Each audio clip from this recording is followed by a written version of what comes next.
Hello नमस्कार जय हिंद साथियों, स्वागत करता हूं आपका एडुथर्सिस के इस ऑनलाइन प्लेटफॉर्म में। दोस्तों, आप लोग बहुत अच्छे तरीके से अपने एग्जाम की तैयारी में लगे होंगे। जैसे कि हमने मैथ की जो क्लासेस है वो लगभग लगभग सारी क्लासेस कंप्लीट कर दी हैं। डिस्टेंस वाली जो सेक्शन है वो उसी का थोड़ा सा दो तीन टाइप बचा हुआ है, उसको हम कवर कर देंगे।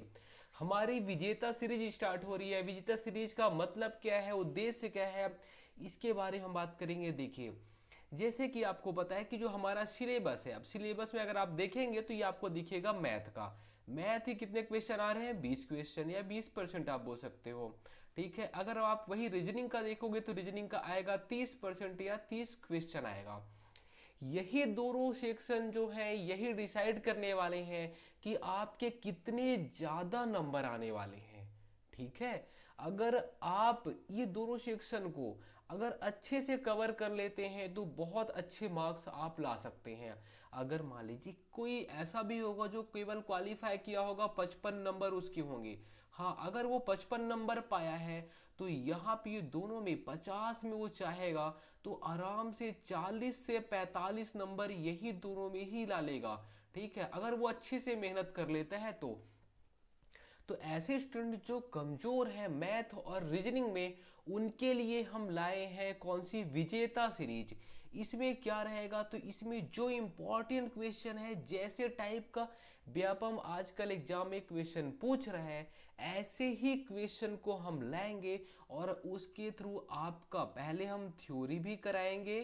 ठीक है, थ्योरी भी वहां पे कवर हो जाएगा। साथ में कैसे क्वेश्चन आते हैं और उनको हैंडल कैसे करना है कम टाइम में, उसको भी हम यहाँ पे देखेंगे। ठीक है, तो बहुत इंपॉर्टेंट है। जितने क्वेश्चन हम समझाएंगे बहुत ज्यादा इंपॉर्टेंट है। जैसे कि आज आप देखेंगे तो आज हम पूर्ण संख्या, कौन सा पूर्ण संख्या जिसे हम वोल नंबर बोलते हैं, इसको हम देखेंगे। और आप देखेंगे अगर वोल नंबर से या फिर पूर्ण संख्या से क्वेश्चन आता है तो इन्हीं क्वेश्चन में से ही आएगा। हम आपको यकीन दिलाते हैं कि जितने क्वेश्चन हम बताने वाले हैं पूर्ण संख्या का, इन्हीं में से ही कोई ना कोई क्वेश्चन अगर आया इस पूर्ण संख्या से तो यही में से क्वेश्चन एक कोई ना कोई छप जाएगा। ठीक है, तो जितने क्वेश्चन हम बताएंगे सब आप अच्छे से देख लेना और अच्छे से चीजों को समझ लेना। ठीक है, तो हमारा पर्पस है विजेता सीरीज का, हम देखने वाले हैं मैथ और हम देखने वाले हैं रीजनिंग को। ठीक है, मैथ में हम क्या देखेंगे, तो मैथ में जितने टाइप के क्वेश्चन इंपॉर्टेंट है, जैसे आजकल व्यापम पूछ रहे हैं वैसे देखेंगे। ठीक है, सारे टॉपिक को हम कवर करेंगे और साथ में हम रीजनिंग देखेंगे और रीजनिंग में जो जो इंपॉर्टेंट टॉपिक है, टाइप है, सब चीजें हम वहां भी कवर करेंगे। ठीक है, ये सीरीज कब तक चलेगा, तो ये सीरीज चलने वाला है एग्जाम तक। इसके अलावा और क्या क्या रहेगा, तो जो इंपॉर्टेंट टॉपिक है इंडियन जीएस के, छत्तीसगढ़ जीएस के, उसको भी हम कराएंगे। तो सारी चीजें आपको मिलने वाली है। अगर आप पहले नहीं जुड़े थे तो अब आप जुड़ जाइए, इसमें आपको बहुत ज़्यादा फायदा मिलने वाला है आने वाले कुछ दिनों तक। हो सकता है कि ये जो सीरीज आने वाला है ये आपका सिलेक्शन करा दे। ठीक है, तो चलिए, बातें बहुत सारी हो गई। आज जो हम देखने वाले हैं वो है पूर्ण संख्या को देखेंगे। अगर आप पूर्ण संख्या को देखेंगे तो आपका एक ही टॉपिक तो हमारा कंप्लीट होगा ही होगा, लेकिन जो आने वाला है जैसे संख्याओं को जोड़ना घटाना, ये भी आपका थोड़ा सा तैयार हो जाएगा। सामान्य जो गणित वाला ये वाला जो पोर्शन है ये भी तैयार हो जाएगा। ठीक है, तो दो चीजें आपकी यहाँ से थोड़ा सा यहाँ पे तैयार हो जाएगा, बाकी ये इसको हम कंप्लीट कर देंगे। ठीक है, चलिए, पहला क्वेश्चन आप बनाइए। बहुत इंपॉर्टेंट क्लास है। ठीक है, चलिए देखिए, पूर्ण संख्याओं में सबसे छोटी संख्या कौन सी है बताइए।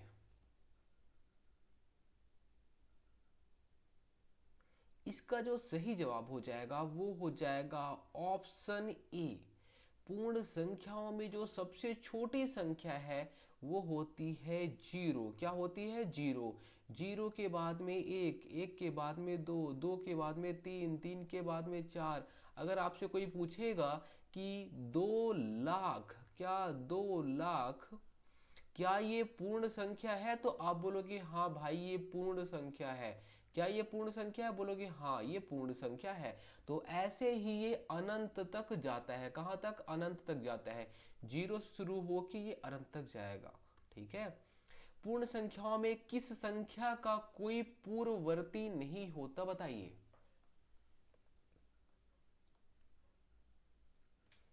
इसका जो सही जवाब हो जाएगा वो हो जाएगा क्या, अब बोलेंगे यहाँ पे क्या होगा, ए होगा क्या, बिल्कुल गलत, ऑप्शन बी जीरो होगा। देखिए जीरो से शुरू होता है। अब बताइए कहीं से अगर मान लीजिए आप यहाँ से चलना शुरू किए हैं तो इसके पीछे कैसे चले जाएंगे, अब जब यहाँ से चलना ही शुरू किए हैं, जब जीरो से शुरू होता है एक दो ऐसे करके जाता है तो इसका कोई पूर्ववर्ती होता ही नहीं है। तो जीरो यहाँ पे सही जवाब हो जाएगा। पूर्ववर्ती मतलब पहले, परवर्ती, परवर्ती का मतलब होता है अगला, बाद वाला। ठीक है, परवर्ती मतलब बाद वाला। ठीक है, यहाँ पे आपको लिख लेना है बाद में। और पूर्ववर्ती मतलब पहले, पहले, पहले वाला। चलिए आगे। प्रत्येक पूर्ण संख्या एक प्राकृतिक संख्या होती है। ठीक है, ये कथन है। कथन क्या है, कथन करना आजकल बहुत पूछ रहा है और ऐसे में आप उलझ जाते हैं। ठीक है, लेकिन हम आपको इतनी प्रैक्टिस करा देंगे कि आपको ऐसा लगेगा कि भगवान आप कथन करण वाले ही क्वेश्चन दे देना, हम फोड़ने के लिए तैयार हैं। कथन क्या है, प्रत्येक पूर्ण संख्या एक प्राकृतिक संख्या होती है। ठीक है, तो अब आपको पता होना चाहिए कि पूर्ण संख्या क्या होती है, प्राकृतिक संख्या। आप बोलोगे कि जीरो, एक, दो, तीन, चार। चलिए आप पहले इसको बनाइए। ठीक है, आप बना लिए, ये हो गया क्या, पूर्ण। ठीक है, अब अगर मान लीजिए मैं आपसे बोलता हूं प्राकृतिक, तो प्राकृतिक कहां शुरू होता है, एक, दो, तीन, चार। तो क्या प्रत्येक पूर्ण संख्या एक प्राकृतिक संख्या होता है, तो आप बोलोगे अरे भाई गलत। कैसे गलत हो गया, अरे जीरो भी तो है पूर्ण में लेकिन प्राकृतिक में है क्या, नहीं। मतलब ये कथन साहब गलत हो गए। क्या कथन गलत हो गए, अब कारण को देखिए। जीरो एक पूर्ण संख्या है, बिल्कुल जीरो एक पूर्ण संख्या है। ठीक है, तो ए गलत और आर सही। ठीक है, ए गलत और आर सही, डी सही जवाब हो जाएगा। आगे देखिए, पूर्ण संख्याएं ऋणात्मक संख्याओं को शामिल नहीं करती। ये कथन बोलता है, क्या बोलता है कथन, पूर्ण संख्याएं ऋणात्मक संख्याओं को शामिल नहीं करती। पूर्ण संख्याएं की सबसे छोटी संख्या जीरो होती है। क्या है बताइए। इसका जो सही जवाब हो जाएगा वो हो जाएगा ऑप्शन ए। क्या देखिए, जब जीरो, एक, दो, तीन, चार, क्या यहाँ पे कहीं पे ऐसा आया क्या कि ऋण एक या ऋण दो, ऋण तीन, ऐसा कोई ऋणात्मक संख्या लिया क्या, नहीं लिया। तो पूर्ण संख्याएं ऋणात्मक संख्याओं को आप बोल सकते हैं यहाँ पे शामिल नहीं करती। ठीक है, तो आपको याद रखना है, बिल्कुल शामिल, ऋणात्मक संख्याओं को शामिल नहीं करती, आपको याद रखना है। ठीक है, पूर्ण संख्याएं ऋणात्मक संख्याओं को शामिल नहीं करती, ये हमारा हो जाएगा सही। और पूर्ण संख्याओं की सबसे छोटी संख्या जीरो होती है, हाँ सबसे छोटी संख्या जीरो होती है। तो ए और आर दोनों सही है और आर ए की सही व्याख्या करता है। देखिए, अब मान लीजिए कभी कभी आपको ऐसा लगता होगा, क्या लगता होगा, कि भाई साहब ये कथन जो है वो कारण की व्याख्या करता है या नहीं करता है, ये मैं पता कैसे लगाऊं, मुझे तो केवल उसका नंबर बस पता है, इसके अलावा कुछ नहीं पता। जब कभी ऐसा हो जाए तो आप क्या करेंगे, कथन यहाँ पे ये हो गया है। कथन बोलता है पूर्ण संख्याएं ऋणात्मक संख्याओं को शामिल शामिल नहीं करती। फिर उसके बाद कारण को आपको बोलना है क्योंकि, क्या, क्योंकि पूर्ण संख्याओं की सबसे छोटी संख्या जीरो होती है। देखिए जब ऐसे कभी क्वेश्चन आएगा तो आपको पूछना है, ये आपका देखिए कथन हो गया, पूर्ण संख्या ऋणात्मक संख्याओं को शामिल नहीं करती क्योंकि पूर्ण संख्याओं की सबसे छोटी संख्या जीरो होती है। तो जब आप क्योंकि क्वेश्चन करेंगे, अगर उसका आंसर सही मिल गया तो ये ए और आर दोनों सही है और आर ए की सही व्याख्या करता है, यही सही होता है। ठीक है, जब क्योंकि का आंसर मिल जाए, जब क्योंकि का आंसर मिल जाए, ठीक है, तो वो आर ए की सही व्याख्या करता है, आप ऐसा बोलेंगे। ठीक है, वरना नहीं बोलेंगे। चलिए देखिए, यहाँ पे कॉलम ए कॉलम बी, ये संख्याएं दी हैं कॉलम ए में और कॉलम बी इधर है। ठीक है, अब आपको बताना क्या है इस संख्या दी है, किसका कौन सा पूर्ववर्ती होगा। इजी क्वेश्चन है, बहुत इजी क्वेश्चन है। देखिए अगर आप देखेंगे 10, 10 का जो पूर्ववर्ती, पूर्व मतलब पहले, पूर्व 10 का पूर्व क्या होगा, 9 हो जाएगा। 1 का पूर्व क्या हो जाएगा, 0 हो जाएगा। 0 का पूर्व कुछ होता है क्या, बोलोगे नहीं। अरे भाई पूर्ण है, अपूर्ण संख्या 0 शुरू होता है, इसका कोई पूर्व हो क्या, नहीं होगा, इसका कोई नहीं हो जाएगा। 100 का पूर्व क्या होगा, 99 होगा। तो ए 1 2 3 4 आएगा, 1 2 3 4 है ना, ये सही जवाब हो जाएगा। आगे देखिए, पूर्ण संख्याओं का गुणा के लिए पहचान तत्व कौन सा है, बताइए। अब ये क्वेश्चन आपको थोड़ा सा असमंजस में डाल देगा। कुछ है क्या, कुछ नहीं है।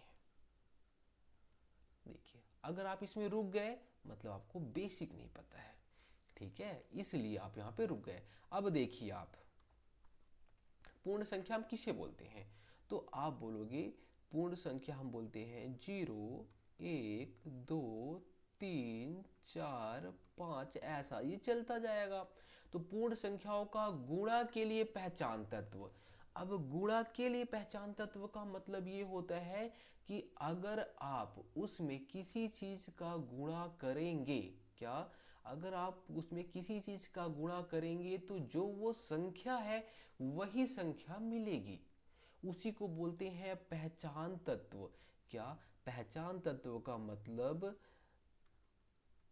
जिस संख्या से आप गुणा करेंगे वही संख्या मिले, ठीक है। ये जो संख्या है इनमें आप जिस संख्या से गुणा करेंगे, क्या, जिस संख्या से गुणा करेंगे वही संख्या मिलेगी, जिस संख्या से गुणा करेंगे वही संख्या मिलेगी, करेंगे वही संख्या मिलेगी, ठीक है। चलिए अब आपको मतलब पता चल गया पहचान का। अब बताइए, पूर्ण संख्या आप बोलोगे 0 से शुरू होता है अनंत तक जाएगा। आप बताइए कि इसमें से ऐसी कौन सी संख्या है जिसमें अगर कोई भी संख्या का गुणा करेंगे तो वही संख्या मिलेगी।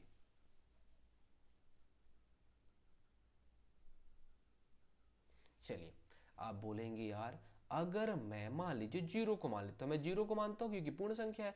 0 में अगर मैं 5 का गुणा करूंगा तो क्या मिलता है बताइए, ठीक है। 5 का गुणा करूंगा तो क्या मिलेगा, 0 मिलेगा। अब यही का 1 में मैं 5 का गुणा करूंगा तो क्या मिलेगा, बोलोगे 5 मिलेगा। 2 में मैं 5 का गुणा करूंगा तो क्या मिलेगा, 2 में 5 का गुणा करोगे 10 मिलेगा, ठीक है। अब देखिए ऐसा आप देखेंगे इसमें सब में अलग अलग आ रहा है, लेकिन हाँ अगर आपने ये देखा होगा तो ये चीज समझ में होगा कि अगर मैं 1 में 5 का गुणा किया तो 5 आया। अब देखिए वही का 1 में अगर मैं 6 का गुणा करूंगा तो 6 आ जाएगा। 1 में मैं 7 का गुणा करूंगा तो 7 आ जाएगा। 1 में मैं 3 का गुणा करूंगा 3 आ जाएगा। तो देखिए कहीं ना कहीं क्या पहचान तत्व क्या है, एक है, ठीक है। 1 में अगर मैं जिसका भी गुणा करूंगा तो वही संख्या मिलेगा, ठीक है। तो इसलिए आपको याद रखना है गुणा के लिए जो है वो पहचान तत्व है एक। एक में आप जिसका गुणा करेंगे वही संख्या मिल जाएगी। आपको अभी आ गया समझ में, ठीक है। तो इसको आपको याद रखना है। चलिए देखिए, यदि दो पूर्ण संख्याओं को जोड़ा जाए तो जो परिणाम है वो पूर्ण संख्या होता है, ये कथन है। कथन क्या बोलता है, यदि हम दो पूर्ण संख्याओं को जोड़ेंगे तो परिणाम जो रहेगा वो पूर्ण संख्या मिलेगा। पूर्ण संख्याएं जोड़ के लिए बंद होती हैं, क्या पूर्ण संख्याएं जोड़ के लिए बंद होती हैं, बताइए क्या है ये। आप बोलोगे दो पूर्ण संख्याओं को जोड़ा जाए तो पूर्ण संख्या मिलती है। आप बोलोगे हाँ चलो, एक है मान लीजिए, एक में मैंने एक माना मैंने और दो मान लिया, इनको मैंने माना और जोड़ दिया तो तीन मिल गया, क्या तीन पूर्ण संख्या है, बोलोगे हाँ ये पहला तो सही है। पूर्ण संख्याएं जोड़ के लिए बंद होती हैं। अब इसका मतलब क्या है, जोड़ के लिए जो बंद होती है, ये बंद का मतलब यहाँ पे आपको थोड़ा सा समझना पड़ेगा। बंद का मतलब क्या होता है, बंद का मतलब यहाँ पे ये है कि किसी विशेष, क्या किसी विशेष चीज के लिए, ठीक है, या फिर किसी विशेष रूल के लिए, है ना। अब किसी विशेष की बात की जाए तो क्या होगा, किसी विशेष रूल के लिए आप बोल सकते हैं या फिर तथ्य के लिए, है ना। अब जैसे कि, है ना, जैसे कि अगर आप बात करेंगे पूर्ण संख्याएं जोड़ के लिए बंद होती हैं, तो हाँ, जो पूर्ण संख्याएं हैं, जो ये पूर्ण संख्याएं होती हैं, इसमें अगर आप देखेंगे तो पूर्ण संख्याओं में अगर आप पूर्ण संख्याओं को जोड़ेंगे तभी पूर्ण संख्या मिलेगी। ये विशेष चीज के लिए है, जब पूर्ण को पूर्ण में जोड़ेंगे तभी। अगर आप ये पूर्ण है मान लीजिए और इसमें आप कोई दूसरी संख्या जोड़, जैसे कि कौन सी, आप बोलेंगे जो पूर्णांक वगैरह होती है उसको आप जोड़ दोगे, ऋण 3 को जोड़ दोगे, तो क्या पूर्ण संख्या मिली? क्या नहीं मिली। क्या हो गया यहाँ पे? ऋण 2 आ जाएगा। तो इसके लिए आपको ये बताना चाह रहा हूं मैं कि जब कभी पूर्ण संख्या में पूर्ण संख्या जोड़ेंगे तभी आपको पूर्ण संख्या मिलेगी। और अगर पूर्ण संख्या यहाँ पे बंद का मतलब क्या, वो लिमिटेड है, ठीक है, वो लिमिटेड है विशेष परिस्थिति में, ठीक है। तो अपने लिए ही केवल, है ना, मतलब पूर्ण में पूर्ण जोड़ेंगे तभी पूर्ण मिलेगा, ठीक है। अगर हम पूर्ण संख्या में जैसे कि पूर्णांक को जोड़ दिए, कुछ और जोड़ दिए, तो हमें पूर्ण संख्या हो सकता है ना भी मिले, ठीक है। तो ये आपको याद रखना है। तो इसलिए अगर आप देखेंगे तो हाँ, जोड़ के लिए बंद होती है, तो बिल्कुल सही बात है, ये जोड़ के लिए जो होती है पूर्ण संख्या जोड़ के लिए बंद होती है, घटाने के लिए बंद नहीं होती, ठीक है। तो आपको याद रखना है कि जब कभी ऐसा हो जाए कि अगर पूर्ण संख्या है उसमें अगर आप कोई भी पूर्ण संख्या को जोड़े तो पूर्ण ही मिल जाए, और अगर कोई दूसरी संख्या चीजें, मतलब कि अगर आप ऋण वगैरह ऐसा कुछ करेंगे तो पूर्ण संख्या नहीं भी मिलेगी। जैसे कि आप देखिए एक है, ठीक है, अब एक में आप ऋण 3 या फिर आप देखिए ऋण 3 है, अब ऋण 3 को जोड़िए, ठीक है, तो आप देखेंगे तो यहाँ पे क्या मिलेगा। अगर आप इसको ऐसे जोड़ते हैं, एक है फिर धन है ऋण 3 है, इसको अगर आप जोड़ेंगे तो क्या मिलेगा, ऋण 2 मिलेगा। क्या ये पूर्ण संख्या है? क्या बोलेंगे नहीं, पूर्ण संख्या है ही नहीं। तो यहाँ पे देखिए हमारा पूर्ण संख्या मिला भी नहीं। इसलिए विशेष परिस्थिति के लिए यहाँ पे बंद शब्द का प्रयोग किया गया। किसके लिए? विशेष परिस्थिति के लिए बंद शब्द का प्रयोग किया गया है। निम्न में से कौन सी संख्या पूर्ण संख्याओं का हिस्सा नहीं है, बताइए। सीधी सी बात है, इसमें आपको पता ही है, 0 से लेके हम जाएंगे अनंत तक। ऋण 3 है क्या? नहीं है। सही जवाब यही हो जाएगा। पूर्ण संख्याओं को दशमलव संख्याओं में परिवर्तित नहीं किया जा सकता, ये कथन है, क्योंकि पूर्ण संख्याएं केवल पूर्णांक होती हैं। बताइए। आपको ऐसे क्वेश्चन बनाने के लिए आपको पता होना चाहिए, जो यहाँ वर्ड यूज होता है वो वर्ड का मतलब पता होना चाहिए। पूर्ण संख्याओं को दशमलव संख्याओं में परिवर्तित नहीं किया जा सकता। बताइए क्या किया जा सकता है? बोलोगे नहीं किया जा सकता है। ये क्या है? नहीं किया जा सकता।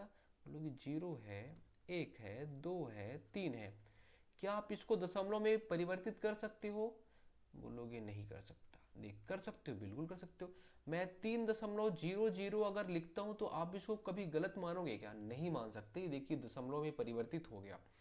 तो ये क्या बोला है? परिवर्तित नहीं किया जा सकता। गलत बोल दिया है, किया जा सकता है। मैंने यहाँ पे बदला ना, 3.00 कर दिया, तो ये गलत हो गया। पूर्ण संख्याएं केवल पूर्णांक होती हैं। देखिए पूर्णांक अगर बात की जाए तो देखिए पूर्णांक क्या है? ऋण 3, ऋण 2, ऋण 1, ऋण में भी जाता है, फिर 0 हो गया, 1 हो गया, 2 हो गया, 3 हो गया, 4 हो गया, ऐसे। तो पूर्ण संख्या केवल पूर्णांक होती हैं। देखिए देखिए ये पूरा पूर्णांक था, अब पूर्ण संख्या यहाँ से यहाँ तक आ गया, तो ये क्या हो जाएगा? ये सही हो जाएगा, ठीक है। तो एक गलत आर सही, एक गलत आर सही, ये डी सही जवाब हो जाएगा। उसके बाद देखिए अगला क्वेश्चन, पूर्ण संख्याओं का योग किस स्थिति में 0 हो सकता है? देखिए अगर आप ऐसे क्वेश्चन को देखेंगे तो आपको समझ में बस इतना ही रहना चाहिए कि पूर्ण संख्या हम बोलते किसको हैं। पूर्ण संख्या हम किसको बोलते हैं? देखिए 0 से शुरू होता है, 1 2 3 4। अब बताइए किस स्थिति में 0 हो सकता है? पूर्ण संख्याओं का योग किस स्थिति में 0 हो सकता है? बताइए। जब दोनों संख्याएं समान हो। आप बोलोगे अच्छा, चलिए मैं 4 और 4 मान लूँ तो दोनों संख्याएं समान है, तो क्या ये 0 होगा क्या? नहीं भाई, ये तो 8 हो गया। अपने हिसाब से मानना है, ठीक है। तो ये तो कहीं ना कहीं गलत हो जा रहा है। जब दोनों संख्याएं ऋणात्मक हो, अब देखिए पूर्ण संख्या पहली बात तो ऋणात्मक होती ही नहीं है। चलिए मैं मान ही लेता हूँ, चलो अब इन लोग बोल रहे हैं तो ऋण चार मान लिया, कितना आ गया, ऋण 8 आ गया। ये तो एकदम गलत हो गया सरासर। जब दोनों संख्याएं शून्य हो, अब देखिए जीरो धन धन जीरो क्या हो गया, जीरो हो गया। तो दो पूर्ण संख्याओं का योग किस स्थिति में जीरो होता है, जीरो धन जीरो जीरो हो गया। ये सी सही जवाब हो जाएगा। जब दोनों संख्याएं एक दूसरे के विपरीत हो, अब इसको तो हम करेंगे ही नहीं, क्यों, क्योंकि हमारा आंसर आ गया है। उसको बाकी आप उसको बना सकते हो। अब देखो, पूर्ण संख्याएं गणित की मूलभूत संख्या प्रणाली का भाग है। जो पूर्ण संख्याएं है वो गणित की मूलभूत संख्या प्रणाली का भाग है, बिल्कुल। अगर जीरो नहीं रहता तो आप गणित कभी सॉल्व कर पाते क्या, नहीं कर पाते। तो ये तो एकदम सही जवाब है। ठीक है, फिर देखिए, क्योंकि पूर्ण संख्याएं केवल धनात्मक होती हैं। क्या पूर्ण संख्याएं केवल धनात्मक होती हैं, ये सही है क्या, बताइए। जीरो, एक, दो, तीन, चार। अब बताइए क्या पूर्ण संख्याएं धनात्मक होती हैं। आप बोलोगे बिल्कुल, देखो कहीं पे ऋण लगा है क्या, नहीं लगा है। तो इसलिए आप इसको क्या कर दोगे, राइट कर दोगे, और आप इसमें गलत हो जाओगे। क्यों गलत हो जाओगे, क्योंकि देखिए यहां से यहां तक तो धनात्मक है, नो डाउट। जीरो जो होता है वो ना तो धनात्मक है, क्या, ना तो धनात्मक है ना ऋणात्मक है, दोनों नहीं है वो। क्या जो जीरो है आप उसको धनात्मक बोलोगे क्या। अब अगर मैं आपको बोलता हूँ कि आपके पास 0 रुपए है, क्या आप प्लस में हो, क्या, नहीं। अगर मैं आपको बोलता हूँ कि आपके पास 0 रुपए है, क्या आप किसी से उधार लिए हो, क्या, नहीं। तो इसको क्या बोलेंगे, ना तो धनात्मक ना तो ऋणात्मक। और जीरो भी तो एक पूर्ण संख्या है, तो पूर्ण संख्याएं केवल धनात्मक होती हैं, ये गलत है। जीरो जो है वो ना तो धनात्मक है, ना धनात्मक, ना ऋणात्मक। इसलिए क्या हो जाएगा, ए सही आर गलत, ए सही आर गलत, सी सही जवाब हो जाएगा। आज का हमारा last question, match the column. यहाँ पे गुणधर्म है, यहाँ पे उसके उदाहरण है। अब देखिए जो, अब हम किसकी बात कर रहे हैं, पूर्ण संख्या की बात कर रहे हैं। और पूर्ण संख्याओं में अलग अलग यहाँ पे कुछ कुछ क्या रहते हैं, गुणधर्म रहते हैं, उसके गुण रहते हैं। तो जो पूर्ण संख्याएं हैं वो जैसे जीरो शुरू हुआ, एक, दो, तीन, ऐसे करके। अब उसके कुछ कुछ यहाँ जो गुणधर्म है उसके उदाहरण दिए गए हैं। संयोजन गुणधर्म हम किसको बोलते हैं, उसको आप मैच करिए। क्रमचय गुणधर्म किसको बोलते हैं, पहचान गुण तत्व किसे बोलते हैं, वितरण गुणधर्म किसको बोलते हैं। हो सकता है आप यहाँ पे थोड़ा बहुत एक आध तुक्का लगा के बना सकते हैं। समझिए चीजों को। संयोजन, संयोजन का मतलब ये होता है कि अगर आप कोई भी चीज को, जैसे यहाँ पे लिखा है 2 धन 3 धन 4। अब देखिए यहाँ पे क्या लिखा है, ब्रैकेट में 2 धन 3 है। पहले आप इसको सॉल्व करिए 5, उसके जब ये पूरा सॉल्व हो जाएगा फिर उसके बाद अब इसको सॉल्व करेंगे तो क्या हो जाएगा, 5 4 9, 9 हुआ। अब देखिए वही चीज को यहाँ पे लिखा लेकिन ब्रैकेट को चेंज कर दिया। ठीक है, संयोजन 3 4 7, 7 धन 2 9। ठीक है, तो संयोजन जो होता है वो हमेशा कैसे होता है कि अगर हम ब्रैकेट वगैरह को चेंज करते हैं, संख्याओं को इधर उधर करते हैं, तो क्या होता है उसका जो आंसर है वो बराबर आता है। तो ब्रैकेट जो चीज़ें रहती है ब्रैकेट में, उसको अगर ब्रैकेट को हम अदला बदली करें तो संख्याएं जो है वो सेम आती हैं, आंसर सेम रहता है। उसको हम बोलते हैं क्या, संयोजन। जो संयोजन रहते हैं वो किस में काम आता है, प्लस में काम आता है। क्या ये ऋणात्मक में रहता है, क्या ऋणात्मक में नहीं रहता है। ऐसा क्यों, देखिए आपको हम एग्जांपल से समझाते हैं। यही एग्जांपल को लीजिए, 2 - 3, ठीक है, और -4, प्लस की जगह मैंने माइनस कर दिया। अब देखिए क्या ये बराबर आएगा, सॉरी ऐसे होगा, ये हो जाएगा ऐसे। अब बताइए यहाँ पे बराबर आया था कि नहीं आया था, बोलेगे 2 3 5, 5 4, यहाँ पे 9 हो जाएगा। 4 3 7 2 9, बराबर बराबर आया इसलिए संयोजन हो जाएगा। ठीक है, लेकिन इसमें बराबर है क्या, दो में अगर ऋण 3 घटाएंगे तो ऋण 1 आएगा। ऋण 1 और ऋण 4 कितना होते हैं, तो आप बोलेंगे ऋण 1 और जो ऋण 4 है वो कितना हो जाएगा, 5 हो जाएगा। कितना, ऋण 5 हो जाएगा। कितना हो जाएगा, ऋण 5 हो जाएगा। ठीक है, तो ये ऋण 5 आया। अब इसको देखिए, ये ऋण 1 हो जाएगा, क्या हो जाएगा, ऋण 1 हो जाएगा। और उसके अगर आप इसको सॉल्व करेंगे तो क्या हो जाएगा, यहाँ पे ऋण 1 और ये हो जाएगा 2। ठीक है, यहाँ पे देखिए ऋण 1 और ऋण ऋण इसके साथ गुणा करेगा तो ये प्लस हो जाएगा, मतलब ये 3 हो जाएगा। ठीक है, ये ऋण 3, ये 3, सॉरी ऋण 5 और ये 3 आया, इसलिए ये जो हो जाएगा वो हो जाएगा गलत। क्या हो जाएगा, ये गलत हो जाएगा। इसे ऋणात्मक में संयोजन गुणधर्म नहीं लगता, जोड़ में लगता है। क्रमचय, क्रमचय मतलब क्या होता है, क्रम को बदलना। देखिए 5 गुणित 3 15 आया, 3 गुणित 5 15 आया, बराबर बराबर आया कि नहीं आया, बिल्कुल, इसलिए क्रमचय यहाँ पे हो जाएगा, ये सही है। पहचान तत्व सेम का सेम रह जाना, जीरो को जोड़ देंगे या फिर ऐसा कुछ, तो जोड़ में ही काम आता है। वितरण, वितरण मतलब बांटना। जैसे देखिए 2 गुणित 3 धन 4, जो ये 2 है बाहर में, ये 3 के साथ भी बांटेगा और 4 के साथ भी बांटेगा, है ना, तो ये वितरण गुणधर्म हो गया। तो 1 2 3 4 ए सही जवाब हो जाएगा। तो ये जो हमारे क्वेश्चन थे ये हमारे प्रैक्टिस के लिए बहुत इंपॉर्टेंट थे। ऐसे ही क्वेश्चन आपके एग्जाम में आने वाले हैं, बस आप चीज़ों को अच्छे से समझिए। हाँ, इसके अलावा अगर आप अच्छे से तैयारी करना चाहते हैं तो आप हमारे खाकी बैच से जुड़ सकते हैं, खाकी बैच से। ठीक है, खाकी बैच से जुड़ने के लिए आपको करना क्या है, आप इस नंबर पे, कौन से, 9131622064 में आप क्या कर सकते हैं, मैसेज करेंगे और वहाँ से डायरेक्ट जुड़ सकते हैं। धन्यवाद।